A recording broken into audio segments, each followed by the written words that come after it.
আসসালামু আলাইকুম। সবাই কেমন আছেন? আশা করি সবাই অনেক অনেক ভালো আছেন। আজকে আমি তৈরি করব শীতের 3টা ভিন্ন স্বাদের পিঠার রেসিপি। আশা করছি এই 3টা রেসিপি আপনাদের কাছে খুবই ভালো লাগবে। এখন কথা না বাড়িয়ে আমি প্রথম রেসিপিতে চলে যাব। আজকে আমি তৈরি করব আতাফল পিঠা। এইভাবে আতাফল তৈরি করলে ছোট থেকে বড় সবাই কিন্তু খুবই পছন্দ করবে। যেমন দেখতে সুন্দর তেমন খেতে কিন্তু অসম্ভব মজা। এখন কথা না বাড়িয়ে দেখে নেই আমি কিভাবে এই আতাফলগুলো তৈরি করলাম। এদিকে আমি একটা ফ্রাই প্যানে 1 কাপ পরিমাণ পানি দিয়ে দিলাম। পানিটা যখন বলক চলে আসবে দিয়ে দিব হাফ চামচ পরিমাণ লবণ। এখন লবণটাকে খুব ভালো করে মিশিয়ে নিব। দিয়ে দিব 1.5 কাপ পরিমাণ শুকনো চালের গুঁড়া। এখন এই চালের গুঁড়াটাকে খুব ভালো করে মিশিয়ে নিতে হবে।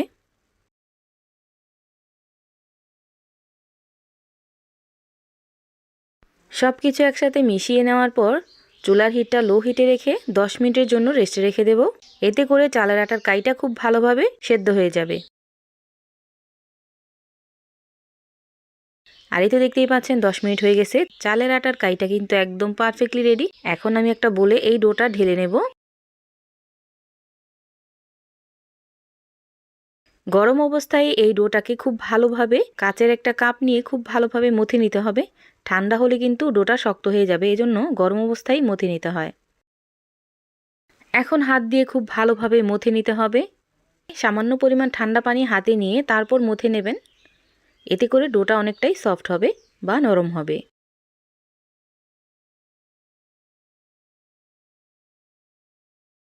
আর এই তো দেখতেই পাচ্ছেন ডোটা কিন্তু একদম পারফেক্টলি রেডি।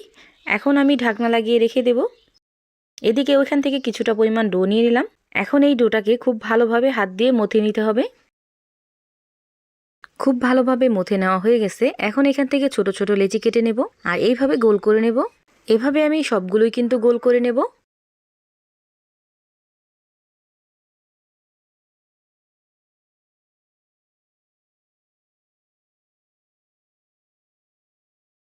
এভাবে আমি সবগুলোই গোল করে নিছি। এখন এখানে নারকেলের একটা পুর নিয়ে নিছি। এই পুরটা আমি কিভাবে তৈরি করছি বলে দেই। নারকেল আর খেজুরের গুড় একসাথে খুব ভালোভাবে জাল করে নিছিলাম। আর জাল করার পর এরকম হয়েছে, কোনো রকম পানি ছাড়া খুব ভালোভাবে জাল করে নিলে কিন্তু তৈরি হয়ে যায়। আপনারা চাইলে চিনি দিয়েও তৈরি করে নিতে পারেন। আগে থেকে যে লেচিগুলো আমি কেটে রাখছিলাম ওইখান থেকে ছোট্ট একটা লেচি নিয়ে হাত দিয়ে একটু চ্যাপটা করে দেব বাটির মতো। তারপর সামান্য একটু নারকেলের পুরটা নিয়ে নিব। নারকেলের পুর নিয়ে হাত দিয়ে এইভাবে জুবিয়ে আবার আমি গোল করে নেব। আর এই তো দেখতেই পাচ্ছেন এইভাবে আমি সবগুলোই তৈরি করে নেব। এভাবে আমি সবগুলোই কিন্তু তৈরি করে নিছি। আর এই তো দেখতেই পাচ্ছেন এতগুলো আমি তৈরি করছি। আপনারা চাইলে কম বেশি করে নিতে পারেন। এখন এখান থেকে ছোট ছোট লেচিগুলো এইভাবে 6টা কি 7টা নিয়ে হাত দিয়ে একটু সামান্য করে চাপ দিয়ে দিব। বেশি চাপ দিতে যাবেন না, এতে করে পিঠাগুলো কিন্তু ফেটে যেতে পারে। জাস্ট হালকা হাতে একটু চাপ দিয়ে দিবেন। আর এতে দেখতেই পাচ্ছেন আতাফলের শেপটা কিন্তু খুব ভালোভাবে চলে আসছে। এভাবে আমি সবগুলো তৈরি করে নেব।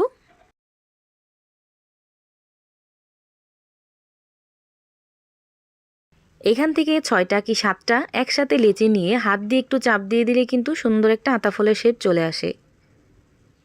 আপনারা চাইলে এই লেচিগুলো আরও বড় বড় করে করতে পারেন, কিন্তু ছোট করলেই বেশি সুন্দর লাগে দেখতে। এইভাবে আমি সবগুলো আতাফল তৈরি করে নিছি। আর এতে দেখতেই পাচ্ছেন কতটা সুন্দর লাগতেছে মাশাল্লাহ। এখন আমি সামান্য পরিমাণ ফুড কালার এখানে মিশিয়ে নিব। এদিকে আমি একটা প্লেটে 3 থেকে 4 ফোঁটা গ্রিন ফুড কালার নিয়ে নিছি আর দিয়ে দিছি হাফ চামচ পরিমাণ পানি। এখন এই ফুড কালারটাকে খুব ভালো করে মিশিয়ে নিব। খুব ভালোভাবে মিশিয়ে নেওয়া হয়ে গেছে। এখন আমি আতাফলটা খুব ভালোভাবে এইভাবে গড়িয়ে নিব। এইভাবে আমি সবগুলো আতাফল কিন্তু ফুড কালারে গড়িয়ে নিব।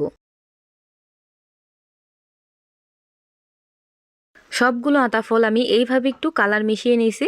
এখন এই পিঠাগুলো ভাপে দেওয়ার পালা।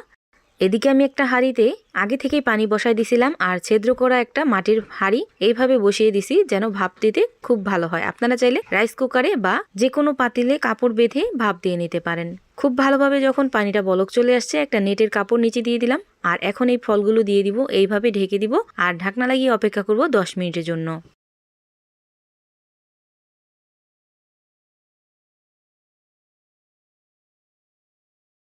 আর এই তো দেখতেই পাচ্ছেন 10 মিনিট হয়ে গেছে। এখন আমি ঢাকনাটা উঠিয়ে নিলাম। আর এই তো দেখতেই পাচ্ছেন পিঠাগুলো কিন্তু একদম পারফেক্টভাবে রেডি হয়ে গেছে। এখন এই অবস্থায় এই পিঠাগুলো রেখে দেব, ঠান্ডা হলে নামিয়ে নিব। যেহেতু পিঠাগুলো গরম থাকে এজন্য এই পিঠাগুলো অনেকটাই নরম, হালকা একটু ঠান্ডা হলে নামালে পিঠাগুলো ভেঙে যাবে না। আর এই তো দেখতেই পাচ্ছেন পিঠাগুলো আমি সব নামিয়ে নিছি। এখন কিছুটা ঠান্ডা হয়ে গেছে। দেখার সৌন্দর্যের জন্য কিছুটা আমি মেহেদির ডাল সহ কিছু পাতা এখানে দিয়ে দিব, আপনারা চাইলে নাও দিতে পারেন। আর এই তো তৈরি হয়ে গেল আতাফল পিঠা। আমি এখান থেকে একটা পিঠা আপনাদেরকে ভেঙে দেখাচ্ছি যে কতটা পারফেক্ট হয়েছে। এই পিঠাগুলো দেখতে যেমন সুন্দর হয়, খেতে কিন্তু তার থেকে বেশি মজা হয়।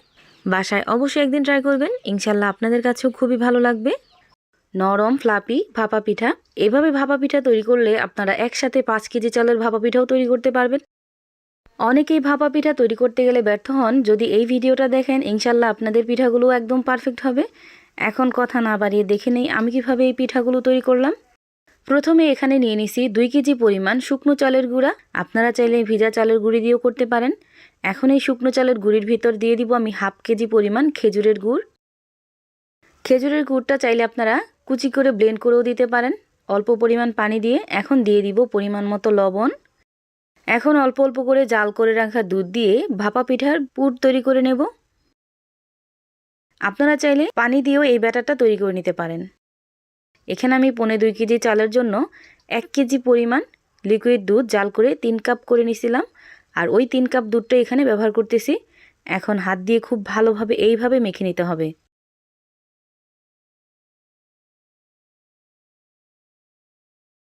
যেহেতু এখানে শুকনো চালের গুঁড়া, এজন্য লিকুইড দুধের পরিমাণটা একটু বেশিই লাগবে।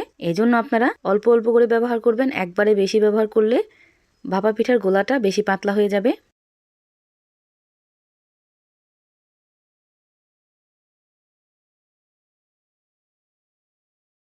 এখন এইভাবে খুব ভালো করে মেখে নেওয়ার পর 5 থেকে 10 মিনিটের জন্য আমি রেস্টে রেখে দেব। আর এই তো দেখতেই পাচ্ছেন 10 মিনিট পর ব্যাটারটা কীরকম হয়েছে। ভাপা পিঠার এই গুঁড়িটা যখন হাত দিয়ে মুট করে ধরবেন তখন হাতে মনে হবে ভিজা ভিজা, আর এইভাবে মুট করলে দেখবেন একদম শক্ত হয়ে গেছে, তার মানে আপনার পিঠার গোলাটা একদম পারফেক্ট হয়েছে। আর যদি দেখেন একদম ঝরঝরে টাইপের বা পানি পানি লাগতেছে না, ওই পর্যায়ে আরও সামান্য পরিমাণ পানি দিয়ে এই ব্যাটারটাকে গুলিয়ে নেবেন। এখন আমি এই ভাপা পিঠার গুঁড়িগুলো ছেঁকে নেব। আর ছাকার জন্য এখানে আমি মোটা একটা চালনি নিয়ে নিছি। এই চালনি দিয়ে আমি পিঠার গুঁড়িগুলো চেলে নেব। অনেকেই পাতলা চিকুন ছাঁকনি দিয়ে ছেঁকে নেন, এতে করে পিঠাগুলো কিন্তু একদম পারফেক্ট হয় না, ফেটে যায়, ভালো হয় না।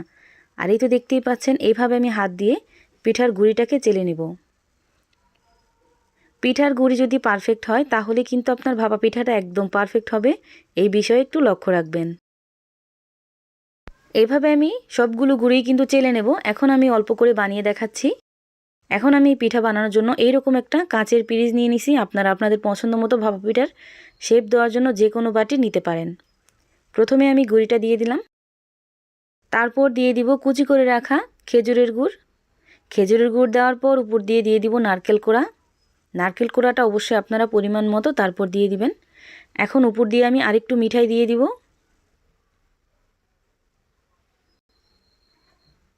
এখন আমি উপর দিয়ে ভাপা পিঠার যেই গুঁড়িটা আছে ওইটা দিয়ে হাত দিয়ে সামান্য পরিমাণ চাপ দিব। কোনোভাবে বেশি চাপ দিতে যাবেন না, ঠিক এইভাবে করে নেবেন। চাপ দিলে পিঠাগুলো কিন্তু শক্ত হয়ে যাবে। এভাবে আমি আরেকটা তৈরি করে দেখাচ্ছি।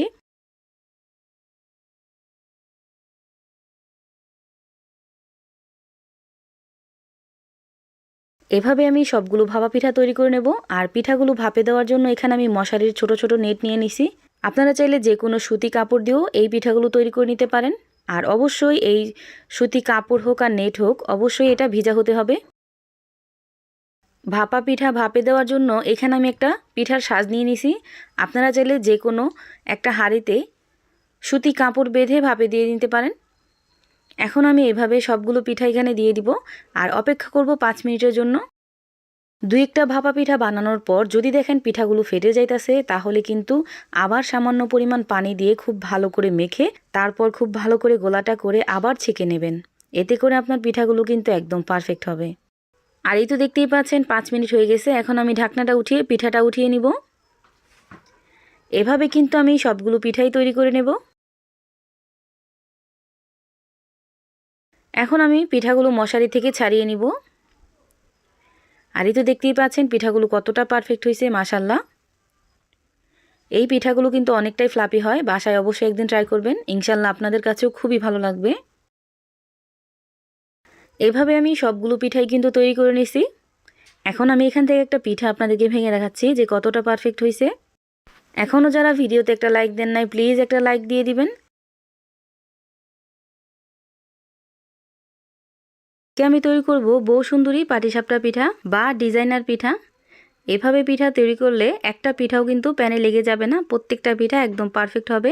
এখন দেখে নেই আমি কিভাবে খিরসা ভরা এই পাটিসাপটা পিঠাগুলো তৈরি করলাম। প্রথমে একটা বলে আমি নিয়ে নিলাম ভিজা চালের গুঁড়া 2 কাপ পরিমাণ, দিয়ে দিব 1 কাপ পরিমাণ আটা, হাফ চামচ পরিমাণ দিয়ে দিব লবণ, 1/3 কাপ পরিমাণ দিয়ে দিব চিনি, 1.5 কাপ পরিমাণ পানি দিয়ে এখন একটা হ্যান্ড উইক্স দিয়ে খুব ভালোভাবে মিশিয়ে নিতে হবে। আপনারা চাইলে লিকুইড দুধ দিয়েও এই ব্যাটারটা গুলিয়ে নিতে পারেন।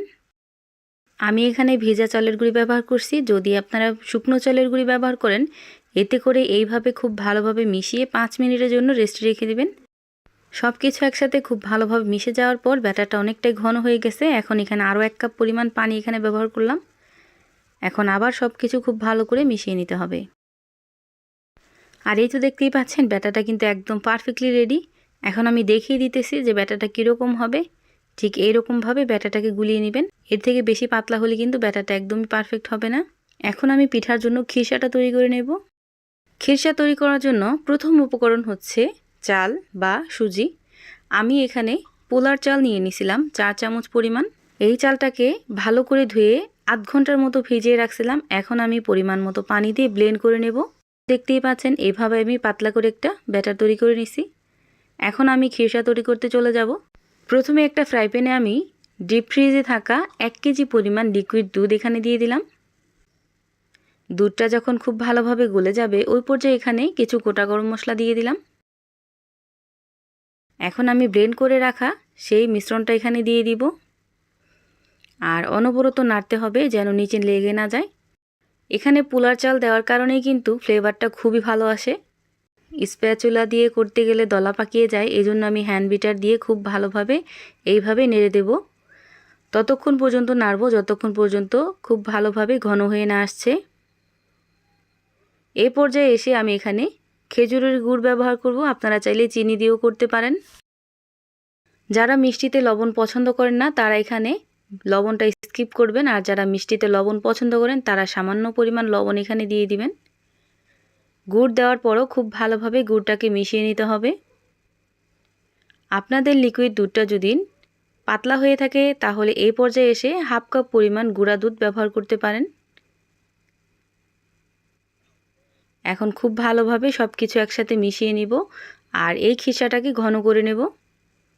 জাল করতে করতে এই খিরসার কালারটা কিন্তু অনেকটাই চেঞ্জ হয়ে যাবে, আপনারা বানানোর পর কিন্তু বুঝতে পারবেন। খিরসাটা জাল করতে করতে যখন নাকি অনেকটাই ঘন হয়ে যাবে ওই পর্যায়ে এসে আপনারা এখানে লবণ আর মিষ্টিটা একটু চেক করে দেখবেন। আর এই তো দেখতেই পাচ্ছেন খিরসাটার কালারটা কিন্তু মাশাআল্লাহ অনেকটাই সুন্দর হয়ে গেছে। এই খিরসাটা কিন্তু এখনও অনেকটাই পাতলা আছে, আপনারা দেখলেই বুঝতে পারবেন। এখনও অনেকটা ঘন করা দরকার, এজন্য আমি আরও কিছুক্ষণ জাল করে নেব।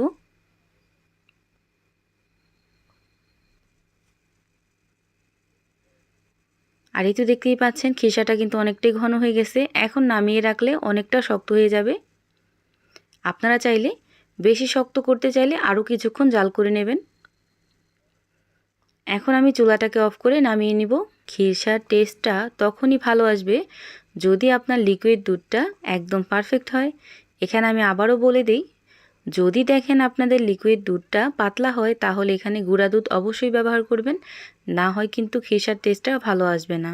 এখন আমি একটা বাটিতে এই খিরসাটা ঢেলে নিলাম আর ঠান্ডা করে নেব। খিরসাটা ঠান্ডা হতে থাক, এদিকে একটা বাটিতে আমি আগে থেকে গুলিয়ে রাখা ওই ব্যাটার থেকে 2 চামচ পরিমাণ ব্যাটার এখানে নিয়ে নিলাম আর দিয়ে দিব 2 ফোঁটার মতো অরেঞ্জ ফুড কালার। ফুড কালারটা দিয়ে খুব ভালো করে মিশিয়ে নিব। আর এই তো তৈরি হয়ে গেল এই ব্যাটারটা। আমি এই পিঠা ডিজাইন করার জন্য এখানে ছোট্ট একটা বোতলের ক্যাপটাতে ছোট্ট একটা ছিদ্র করে নিছি। আপনারা হাতের কাছে যদি পাইপিং ব্যাগ থাকে তাহলে পাইপিং ব্যাগ দিয়েও এই ডিজাইনটা করে নিতে পারেন। আর এই তো আমি ব্যাটারটাকে এইভাবে ভরে নিছি। এখন আমি পিঠাটা বানাতে চলে যাব। এখানে আমি একটা ফ্রাই প্যান নিয়ে নিছি, আর ফ্রাই প্যানে আমি তেল ব্রাশ করে দিব সামান্য পরিমাণ। ফুড কালার মিশানো সেই ব্যাটারটা এইভাবে রাউন্ড রাউন্ড করে দিয়ে দিব। এইভাবে বোতলের চাইতে আমার মনে হয় পাইপিং ব্যাগ দিয়ে করলে ডিজাইনটা আরও বেশি সুন্দর হবে। এইভাবে আমি হলুদ ফুড কালার দিয়ে এইভাবে রাউন্ড রাউন্ড করে নিছি। এখন 1 চামচ ব্যাটার আমি সাদা এইভাবে দিয়ে দিব, আর দিয়ে খুব ভালোভাবে এইভাবে একটু নাড়িয়ে দিব। এখন ঢাকনা লাগিয়ে অপেক্ষা করব 1 মিনিটের জন্য, চুলার হিটটা লো হিটে রেখে। আর অবশ্যই এই পিঠাটা বানাতে হবে একদম লো হিটে। এখন আগে থেকে বানিয়ে রাখা সেই খিরসাটা দিয়ে দিব। খিরসাটা এখনও অনেকটাই গরম আছে, এজন্য পাতলা। যখন এই খিরসাটা ঠান্ডা হয়ে যাবে, খিরসাটা কিন্তু অনেকটাই শক্ত হয়ে যাবে।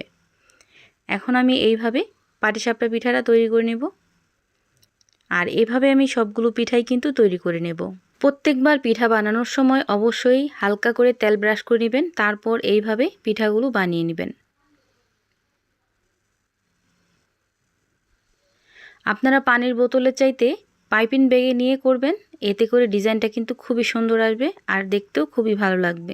এভাবে আমি হলুদ ফুড কালার দিয়ে করে নিছি। এখন আমি সাদা 1 চামচ ব্যাটার এখানে দিয়ে দিব, আর দিয়ে হাত দিয়ে খুব ভালোভাবে এইভাবে নাড়িয়ে দিব। এখন ঢাকনা লাগিয়ে অপেক্ষা করব 1 মিনিটের জন্য। 1 মিনিট পর ঢাকনাটা উঠিয়ে উপর দিয়ে আমি খিরসা দিয়ে দিব।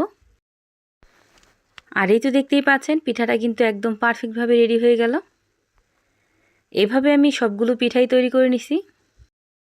আর এই তো তৈরি হয়ে গেল খিরসা ভরা বউ সুন্দরী পাটিসাপটা পিঠা।